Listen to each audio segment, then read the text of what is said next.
Wie E.ON in Zukunft Strom aus dem Meer holt, erfahren Sie unter www.eon.com/Gezeitenkraftwerk. E.ON. Neue Energie. Here is a world of communication, bringing together all people in a new era of understanding.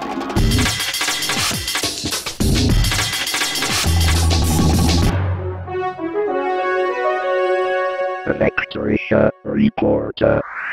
Das mit der Zeit, liebe Zuschauer daheim an den Empfangsgeräten oder von wo auch immer Sie uns gerade zusehen, dass mit der Zeit Rat kommt, wie der Volksmund beharrlich behauptet, lässt sich empirisch nur äußerst schwer beweisen, anders als der Fakt, dass mit der Zeit vor allem Vergessen kommt. So mag es sein, dass der eine oder die eine oder andere Episode des Elektrischen Reporters gedächtnistechnisch nicht mehr ganz beieinander hat, während andere Zeitgenossen ihre Zeit bisher mit anderen Dingen genossen als mit einer Episode des Elektrischen Reporters nach der anderen. Als kleine Gedächtnisstütze für die einen und als Appetitanreger für die anderen folgt nun ein kleiner Rückblick auf die letzten 20 Episoden des Elektrischen Reporters. Eröffnet wird dieser von Hossein Derakhshan, der uns ein wenig über Blogkultur im Iran erzählt. Blogging talks about a very much more self-expressive and tolerant generation that has emerged out after the revolution, the Islamic Revolution. This generation is open to talk about what they think about, unlike their parents, and they are open to be criticized and get comments and constantly challenged, and those things that I think are very important. So it's more of a cultural kind of movement or cultural change rather than merely political. But it has lots of political aspects to it, and in countries like Iran, in which the governments are kind of controlling as much possible of your life, it's very difficult to not to be politicized, because when you're talking about your personal life, alcohol for example, or parties, music, that kind of stuff, even when you're talking about these topics, it's considered political because you are challenging the status quo's dominance on your life. The interesting about blogs in Iran is that it's not seen by the government or by the people, the average ordinary Iranians who are religious, pro-government and all that kind of stuff. Blogs are not seen as a threat. Blogs are localized. You've got blogs who are totally religious and pro-government. You've got clergy students. They are now teaching courses in clergy schools on how the young cleric students with that specific clothes, they could start blogging. So you've got this kind of interest from that totally different part of the society, and you've got art students, trendy, westernized people in North Tehran who are also into it. So that's why the idea of blogging, or this new tool or technology or medium or whatever you want to call it, it's guaranteed to exist. Its existence is guaranteed because it's not seen by the government or by the people as a Western thing anymore. It's not a Western phenomenon anymore. It's Iranianized, it's localized. And that's fantastic about it. Mit diesem merkwürdigen Blog-Dings und überhaupt diesem komischen Internets haben ausgerechnet Journalisten häufiger Verständnisprobleme. Warum das so ist, wollte ich ausgerechnet von ein paar Journalisten wissen. Ich glaube, dass Journalisten wirklich ein Problem haben mit Blogs und dieser ganzen Welt, die man irgendwie Web 2.0 nennt.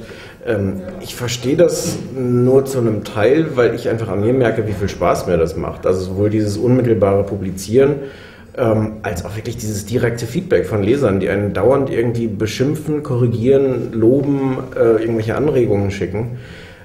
Aber ich glaube, es gibt so eine Urangst von klassischen Journalisten, dass ihnen so ein Monopol weggenommen wird, was ja auch tatsächlich so ist. Also vor 10, 20 Jahren waren Journalisten, kamen irgendwie abends nach Hause von der Arbeit und konnten zu Hause in der Familie erzählen, weißt du, was heute passiert ist? Weil diejenigen waren, die irgendwelche Agenturmeldungen gelesen haben.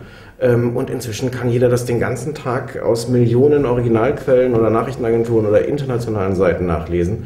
Und dieses Monopol der Journalisten ist glaube ich, de facto jetzt schon weg und für je mehr Leute wirklich dann sich im Internet bewegen, wird in der Praxis dann immer bedeutungsloser werden. Ja, und ich glaube, Internet publizieren fördert sozusagen auch so eine Art von Demut, also auch dem Leser oder Nutzer gegenüber. Und das ist, glaube ich, auch was dem, also wenn wir jetzt sagen, der klassische Journalist, was dem tatsächlich fremd ist, der ist natürlich, der geht sozusagen von einer hierarchischen Position aus. Er ist der das Herrenwissen hat und das weiterleiten kann. Im Zweifelsfall hat man aber, wenn man das glaubt, wenn man im Internet publiziert, hat man 5 Minuten später nicht nur eine Mail von einem Besserwisser, sondern auch von jemandem, der es tatsächlich besser weiß als man selber, wenn man sich irgendwo in eine Materie nicht gut genug eingearbeitet hat. Das ist natürlich was, womit man erstmal umgehen lernen muss und wo man tatsächlich sein eigenes Bild als Publizierender oder als Journalist sozusagen nochmal neu überdenken muss. Ich finde das sehr spannend und sehr angenehm. Man kann sich im Internet so umfassend informieren, dass Information keine exklusive Währung mehr von einem Journalisten ist. Das bedeutet aber nicht, dass Qualitätsjournalismus einfach ad acta gelegt werden kann, weil man muss natürlich auch die Zeit haben, man muss das als Arbeit sehen, investigativ zu recherchieren und gegen zu checken, ob die Information, die man hat, richtig ist. Das heißt, es ist nach wie vor eine Aufgabe. Potenziell können diese Aufgabe heute eben einfach mehr Leute machen. Die Frage ist, ob sie es wirklich tun. Und das ist ja auch so ein bisschen der Streit immer zwischen den Bloggern und den Journalisten. Seid ihr wir können auch genauso viel wissen wie ihr, ja, aber ihr seid irgendwie subjektiv. So. Im Grunde genommen ergänzt sich das. Das Interessante am Netz ist immer, dass keiner genau weiß, wie und was passieren wird. Es ist ein experimentelles Medium und es ist auch ein Medium, das experimentell bleiben wird. Es wird nicht ein Format geben, das im Netz rockt. Man wird immer wieder neu austesten müssen, was geht. Wir sind über Jahre gewöhnt, dass wir alles privat filmen können. Wir können Fotos aufnehmen. Das konnten früher auch nur große Medieninstitutionen oder bestimmte Fotografen, die sich die Kamera leisten konnten. Wir konnten aber nie veröffentlichen. Das konnten nur richtig große Unternehmen, die diese gesamte Vertriebsstruktur hatten. Mit dem Internet kann jeder jetzt veröffentlichen. Und das ist ein Potenzial. Es kommt da auch ein Wissen zusammen, das noch überhaupt gar nicht richtig begriffen wurde. Da kann man wirklich sagen, es gibt eine Revolution durch die technischen Produktionsmittel. Und das ist noch nicht wirklich verstanden worden. Es wird meistens auch immer als Bedrohung verstanden und nicht als Möglichkeit, was da an Wissen zusammenkommt. Nicht nur die Medien, auch die Marketing- und Markenwelten hat das Netz bereits kräftig durchgeschüttelt. Ein Feld, in dem sich Martin Oetting rumtreibt. Die Unternehmen, die verstanden haben, dass man hinhören muss und nicht nur selber reden, ich glaube, die können sehr viel gewinnen. Und deswegen ist auch das Web 2.0 fürs Marketing so spannend, weil das ja plötzlich Instrumente bietet, wo man eben mal hinhören kann, was die Leute reden, schreiben, sagen, podcasten, Videocasten, sonst was.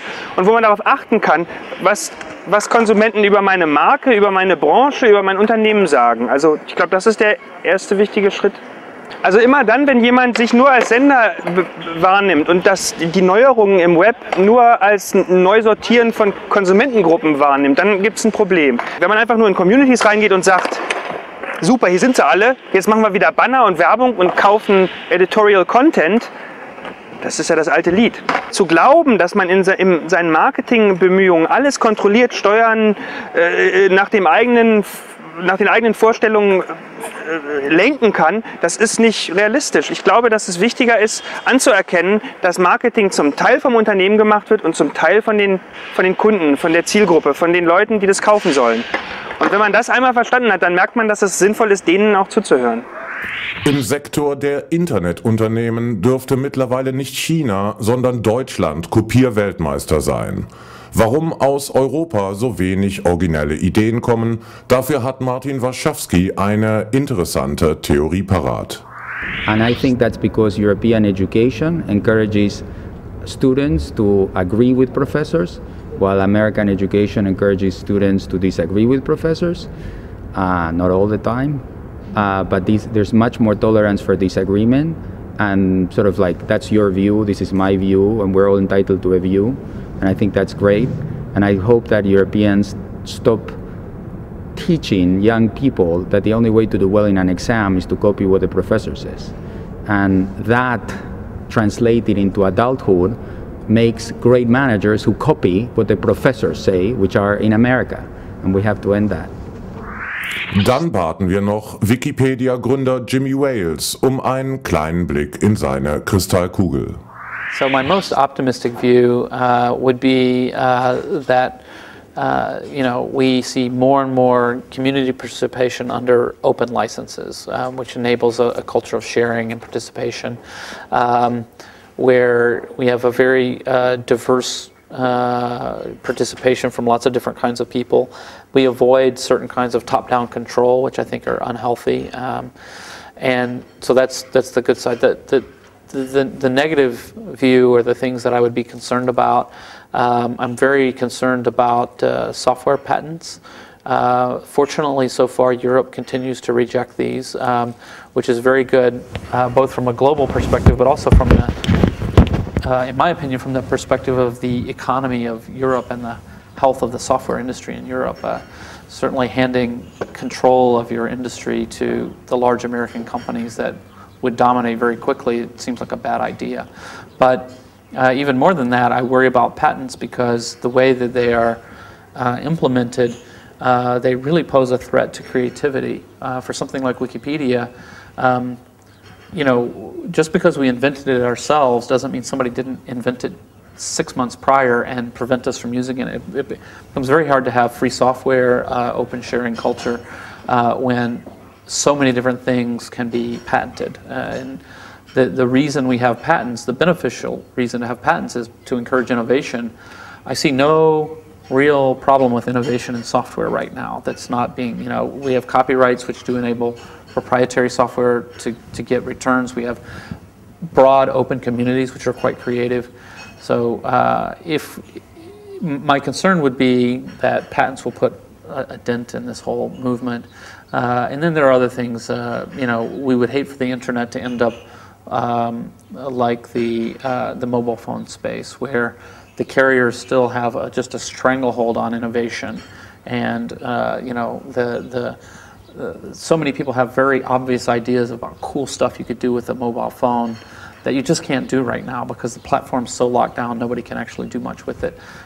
We wouldn't want to see that spread to other areas through DRM and things like that. So I'm not too worried about that stuff, though. That's the nightmare scenario. I'm so optimistic, I don't see it happening. Nicht unbedingt optimistisch blickt hingegen der Bundesdatenschutzbeauftragte Peter Scharr in die Zukunft. Seine Bemerkungen zur Vorratsdatenspeicherung sind heute aktueller denn je. Wenn ich ganz viele Daten auf Vorrat speichere, dann wachsen die Begehrlichkeiten. Wo Begehrlichkeiten da sind, und ich meine da nicht nur den Staat, wachsen auch die Missbrauchsmöglichkeiten. Und wo Missbrauchsmöglichkeiten wachsen, wächst letztlich auch der Missbrauch. Wir haben ja auch heute schon die Musikindustrie, die versucht, anhand der IP-Adresse Tauschbörsenbenutzer ausfindig zu machen. Es wird ja über die Frage der Personalisierung oder der Herausgabe von solchen Daten auch für Urheberrechtszwecke gerade gestritten.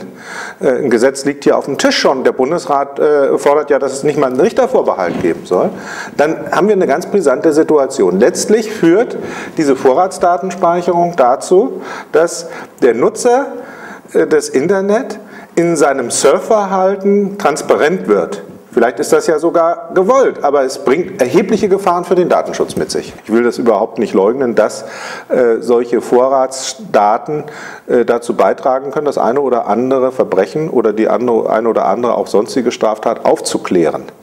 Die Frage ist allerdings natürlich wirklich, ob es angeht, dass man, weil es eine, wenn auch nur sehr, sehr geringfügige Steigerung von der Aufklärungsquote verspricht, deshalb auf der anderen Seite unser gesamtes Kommunikationsverhalten abbildet. Und das halte ich für unverhältnismäßig, und das ist der datenschutzrechtliche Dammbruch, der verbunden ist mit der Vorratsdatenspeicherung. Wenn man jetzt voreilig bestimmte historische Errungenschaften wie das Trennungsgebot zwischen Nachrichtendiensten und Polizei, das ist ja eine historische Erfahrung, oder eigentlich sind es ja sogar zwei historische Erfahrungen, Naziregime und DDR, die dieses bestärkt haben, die Notwendigkeit hier zu unterscheiden. Wenn man das jetzt leichtfertig aufgibt mit der Begründung, wir haben jetzt eine andere Situation, das hielte ich zu kurz gesprungen.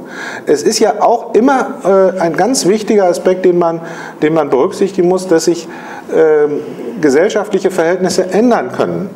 Auch wenn die heutigen Politiker, die heute maßgeblich handeln, die nicht einen Überwachungsstaat im Stasi-Sinne wollen oder schon gar zurück wollen in ein barbarisches Regime wie die Nazizeit, können wir uns ja niemals sicher sein, dass sich nicht auch politische Verhältnisse wieder ändern. Niemand hat in der Weimarer Republik geglaubt, dass es 1933 zu Ende geht mit dem Rechtsstaat. Und ich hoffe, dass wir nicht in einer solchen Situation sind. Aber gerade deshalb müssen wir aufmerksam sein, müssen wir historische Erfahrungen am Leben erhalten und dürfen sie nicht einfach aus tagespolitischen Gründen beiseite schieben. Das halte ich für einen ganz wichtigen Punkt, der in der öffentlichen Diskussion vielleicht mehr Beachtung verdient. So, liebe Zuschauer, ich hoffe, unser kleiner Rückblick hat Ihnen ein wenig gefallen. Bleiben Sie uns gewogen und schalten Sie auch das nächste Mal wieder ein. Bis dahin bleibe ich Ihr elektrischer Reporter.